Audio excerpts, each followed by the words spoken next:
Because India has also reacted on that particular meeting. India has weighed in on the Trump Putin Summit, calling the pursuit of peace commendable and welcoming the progress made in these talks.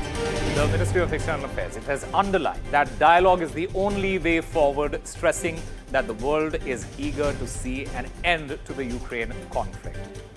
In fact, let me go back to my colleague Mohammad Ghazali. Ghazali, what are the key challenges here for India? Because this is an important statement coming from the Ministry of External Affairs. But how is it likely to translate into positive diplomatic efforts here?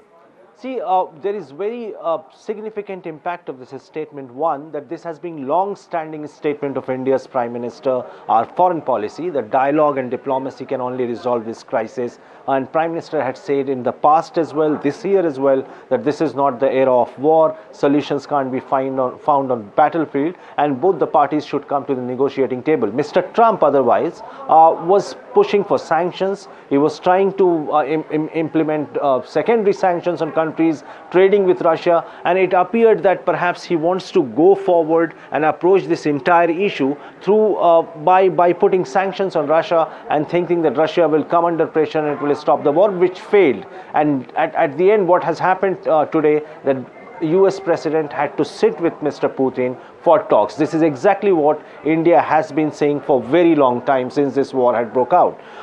But the other point why India is also monitoring these developments are because Mr. Trump had yet again hinted that perhaps if Mr. Putin doesn't agree for a ceasefire later, as and when the second round of talks happen or further rounds of talks happen, then perhaps countries trading with Russia or buying oil from Russia will face secondary tariffs or imposition of second round of tariffs on them. India being one of those countries which has been at the receiving end of Mr. Trump's tariff threat, that is why India is also sort of keeping an eye on these developments, and not just today, but even when the talks were announced that it is going to happen on 15th of August in Alaska, the External Affairs Ministry had welcomed those developments back then also, and today also they have backed that perhaps there is some positive indication that talks are moving forward between the two countries.